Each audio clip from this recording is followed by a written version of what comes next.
I didn't have time to prepare a PowerPoint for this, which you're probably thankful for. But the PowerPoint usually serves as my notes, so I had to bring some notes up so I don't miss anything. But I've been living and working in the southwest Colorado for 30 years now, I believe. And a good part of that time was with the Forest Service on the Pagosa Ranger District as fuels forester and silviculturist. And I'm also very involved in fire management and fire behavior. So a lot of this stuff, I'm not a scientist. I can't give you a bunch of fancy graphs and stuff. A lot of it is based on my own observations and my review of the literature over the last few years. First of all, I want to say that when we're talking about the effects of beetle kill in spruce-fir forests and fire behavior, there hasn't been a lot of research. And the little bit of research that's been done has been limited to looking back at past fires and seeing how their behavior changed when it moved into a patch of beetle kill spruce. And the other side of the research has been taking this and putting it into fire behavior models, taking in the fuels and putting them into a fire behavior model and running the model to see if that predicts any change in fire behavior. Intuitively, we would think, yeah, you've got all those red or yellow, gray trees out there that looks like a tinderbox ready to burn. But there's a lot of factors that play a role in that. Observation-wise, in the lodgepole pine, firefighters have seen some increase in fire behavior. They've seen some very dramatic fire behavior when the lodgepole pine is in the red stage, or actually even pre-red stage, when it's just what they call sort of the light green stage. As it's changing, that can be the most volatile level for the crown of the lodgepole pine tree, but the researchers weren't able to replicate that in controlled experiments. What we see when we're looking at spruce-fir forests, the main thing to consider is the difference in the fire regimes between lodgepole pine and spruce-fir. Lodgepole pine, of course, is a fire-adapted species, and it's a 100 to 200 year stand replacement fire regime, and lodgepole pine is very well adapted to that as an early cereal species. Spruce-fir forests are higher elevation forests, a little bit wetter, a little bit cooler, more of a 300 to 500 year fire return interval. Generally speaking, most of the scientists say that's a stand replacement fire, but personally I think it's more of a mixed fire. I think the more dramatic you're going to see events of large stand replacement events, like the Lime Creek fire that burned north of Durango in the late 1800s. But a lot of times I think you're just going to get a skunking understory burn, which we see a lot. It's carrying through those dead fuels on the surface of the ground and under the surface, which is one thing we see in spruce-fir that we don't see elsewhere, is the below-ground burning in the root systems. And that can skunk around for days or even a few weeks during the summer, but it's not a dramatic overstory burn. But because spruce is so susceptible to the slightest bit of heat, it will kill a lot of those trees, and it's more of a small-scale disturbance in the spruce-fir stands that I think played more of an important role historically than what we're willing to say. We always talk about the large stand replacement fires. The other big difference when we talk about lodgepole and spruce-fir, lodgepole is North Colorado, and even more prevalent as you go further north. And the climate's a little bit different. Our fire season starts in late May and continues into June, and the monsoons come in the middle of July, early middle of July, and that pretty much shuts down our main fire season down here. The humidities go up, and particularly at the higher elevations, we almost always get rain by the second week of July. But you contrast that with the live fuel moistures, and live fuel moistures peak in the spring and start dropping throughout the summer. So just as those live fuel moistures are hitting critical levels, the monsoon starts. In the southern Rockies, that's an important distinction on our fire behavior at high elevations. When you go to the northern Rockies, just as those live fuel moistures are hitting critical levels, they dry out and they go into their fire season. And so they get a lot more stand replacement fire at higher elevations than we do down here in the south. Now, there are anomalies to that, and that's probably why we're looking at a 300-year return cycle. There are years, very dry summers, where the monsoon comes very late, we're very dry, and then we can get those really intense stand replacement fires in the high elevation. Will beetle affect that? Right now, I guess what we would say intuitively is during the early stages of the attack of beetles, when it's in the yellow stage, or in some cases, those live trees that are in the green stage, that live fuel moisture is going down rapidly. And even though the tree still looks fairly green, those are probably going to be the most volatile levels for fire behavior. And if the conditions are right, if fire were to get started, there's probably an increased likelihood of crown fire, and maybe an increased chance that fire is going to spread faster. The rate of spread is one of the things that we're concerned about there, and it probably will be a faster rate of spread. That's an intuitive thing. Like I said, right now the research and the models aren't showing that. One of the limits with the fire behavior models is they don't model live fuel moisture below 60%. They don't really consider dead needles in the crowns. They consider the needles on the ground. So they don't replicate what's going to happen with the crown fire very well. And it's very hard to study fire in the high elevations to actually go out there and see what the fire is doing, because they're rare and unpredictable, and you can't get very close to them when they are burning. So they rely on models a lot.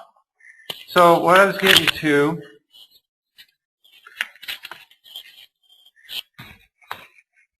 the differences in fire behavior are going to be dependent on the stage of the beetle development. And they were talking about the red stage in lodgepole. I call it the yellow stage in spruce. And then we have the gray stage, which is also when we start getting the snag fall. And what I'm calling recovery is when that understory forest is becoming established. Everything that you hear about lodgepole, you're going to need to double that time-wise for spruce. Lodgepole, the red stage is 1 to 2 years. We're probably 3 to 4, maybe even 6 years in spruce. The other stage is much longer. And as you saw, there was a picture earlier of standing spruce dead trees 60 years after the attack on the White River National Forest up on the flat tops. Some of those spruce trees will stay standing for a long, long time. And so the other thing I wanted to mention is there's 3 factors that we're looking at from a firefighter point of view that are of concern to us. The rate of spread, I mentioned that, resistance to control, and safety to firefighters. So when we're in the early stage, the active stage, yellow stage, we probably anticipate a little higher risk of fire behavior, a little higher rate of spread. Resistance to controls, probably similar to what it was before. Risk to firefighters is similar to a green forest because the risk of snag fall is about the same, which in a spruce-fir is pretty high. There is a higher risk of a burnover incident where firefighters might get trapped. When you move into the gray stage, your risk of crown fire goes down dramatically. You just don't have the fuels in the crown to sustain it. Those standing trees don't burn very well. What happens on the ground is going to depend on what's there, kind of like what they kept saying, the understory. There's a lot of variation there, whether it's trees, whether it's grass, time of year, all that kind of stuff. But what we anticipate is that the overall fire behavior, the rate of spread is going to be much less. Resistance control is probably going to be lower because you're just dealing with surface fuels. And at higher elevation, those fuels are pretty green throughout most of the summer, only late in June, early July. They really get dry to where they're a problem. When you get into the snag fall stage and you're starting to get accumulation of a lot of heavy fuels, larger fuels on the ground, that's when we run into more concerns as a firefighter. Our rate of spread is going to be very, very slow. Those heavy fuels do not spread very fast, but they burn hot. And they have a long residual time. So that heat there is going to affect the soil because it's there for a longer period of time. And it's going to settle onto the ground. And so that's a really important consideration when you're considering impacts to the watershed and to the soils. And resistance to control is going to be very high because you can dump retardant on them from airplanes and it won't do you any good. You can put firefighters on the ground, but they're going to move very slow because they're cutting through stuff this deep with chainsaws. And then your safety factor is a big consideration for your firefighters because you've got a lot of snags and a lot of potential for someone to get seriously hurt or killed because of the snag patch that you're working in. So those are the 3, that's the best summary I can kind of give you as far as what we expect for fire behavior in these stands. Once again, there's going to be a lot of variation kind of like everything we've said. It depends on what was there before. It depends on the recovery rate. It depends on the aspect, the slope, the elevation. At the lower elevations, we might see something totally different than, say, at timberline. And let me get to the next part here in my notes. So impacts to water quality, and this is the one he kind of asked me to talk about, sedimentation issue. I am not a hydrologist. Some of this information I got from Ivan DeRoy and from Kelly here on the San Juan National Forest, but basically from their observation of fires in spruce, and particularly in the southern Rockies where we have some fairly steep slopes and erodible soils in our Spruce-Fir zone, is we would anticipate high sedimentation, higher runoffs, and impacts on the watershed after a fire in spruce in green. Would that be different with a fire following up a bark beetle infected area? I don't know. That's a good question. I would think there might be a little bit of a synergistic effect there, maybe a little cumulative effect. You have some impact on that watershed from the bark beetle. If a fire were to come through there afterwards, then that might exacerbate that bark beetle effect. And that's just conjecture on my part because I really don't know. But one thing I think where we could see some impact is if we have a fire move through after the snagfall, and we have heavy fuels, and we have a hot fire that affects the soils, we might see more sedimentation and more concern if we had that type of fire versus a fast-moving crown fire in the early stages. Probably wouldn't be much different than a fast-moving crown fire in a green forest. That's about the best I can do on that as far as any conclusions. Basically what you have is you have a historic fire regime that has very long intervals. You have steep slopes. You have highly erodible soil, and you have high risk of impacts. That leads to high risk of impacts to water quality and probably quantity too. Kelly, would there be, I mean, we saw higher runoff coming off of Missionary Ridge. We haven't had a lot of fires in the Spruce-Fir zone in the last few years on the San Juan, just Missionary Ridge. Yeah. Yeah. So there's also something else going into play here, and one of the questions I asked last night, was asked of me last night was, you know, we're seeing all these dead trees. Intuitively, you think there's going to be more fires? And my answer is, there probably will be more fires in the higher elevation zones, but it probably will have nothing to do with the spruce beetle outbreak. It's going to have more to do with other things going on, the climate change, how we're changing our management activities in the fires, whether or not we're actually going to go into that fire during the initial stages and put people on the ground. We're not going to put firefighters at risk for a fire that's burning in a very remote area and there's no values at risk. So we probably will see more fire.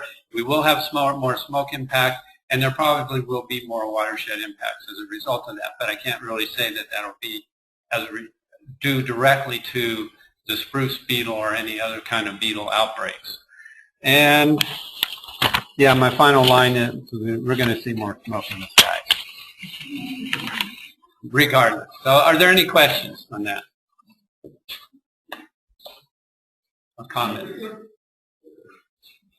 I just think not a question, but my observations in mind. Probably the 1850s were the last time we had major fires in spruce on the San Juan. And I know from spending way too much time in the woods by myself and wandering around, I can probably go to most every major ridge on the San Juan. You can find evidence of stands that originated from probably that 1850s dry period. There were a lot of fire in the spruce in that time, and we've seen very, very little of that since. How much of that is because of suppression is conjecture, probably some, because it's not that whole fire in the pine getting worse burned up into that. But it's one thing that from the Missionary Ridge fire and Ridge fire built by Seal, already have seen very significant natural regeneration on those northwest through northeast slopes. Some of it because exactly what Scott was talking about, the fire skunking around, it left a lot of the overstory alive long enough to produce another seed crop. And that's what gave us this regeneration on the north slope. That said, now a lot of those trees are dead. It took them 3 to 4 to 5 years to finally die. Or they blew over because the sand is thinned out so much. On the south slope, you can hardly anything. You know, Dave, you reminded me of one item I forgot to mention, was that even though we're saying that, you know, because of the long fire return interval, our fire suppression activities at the stand level probably haven't had an impact on that particular stand. But when you back off and look at the watershed, or even larger at an entire range, and say our fire suppression and management activities over the last 100 years probably have had an impact, because there probably were a few fires within that range that did not occur that might have occurred otherwise. And what that creates is a heterogeneous landscape. Instead of having a 5 million acres of mature and over mature, that's an old term, but beetle bait, spruce-fir forest, you would have had patches of younger forests and other veg types. So now we have a more contiguous beetle bait out there. It's just perfect habitat for beetles. And I think the fires would have created a little bit more heterogeneity. And Wayne Shepard brought that to my attention a few years ago too. And the other thing that we probably missed, we talked about the large 50,000, 100,000 acre fires, but there's probably been some fires in the 5,000 acre range that would have occurred, that did not occur. One thing is most of the fires historically that occurred in the higher elevations in the Spruce-Fir forest probably started down low and burned for a while. All the conditions lined up. You lined up with slope, wind, aspect, sun, dry fuels, and then make a run up into that Spruce-Fir zone so the fire has some heat before it goes into it. We let a lot of fires burn. I say let them burn. We observe them, we manage them. We've had a lot of lightning strikes in the higher elevations in the Spruce-Fir zones, and they never do anything. They just kind of skunk around for a couple of days and eventually rains and puts them out. But you need a little bit of something to generate some momentum going into that spruce zone. And we've been putting out all those fires in the lower elevation, and that has affected the upper elevation in the last 100 years. So I think I went way over my time, but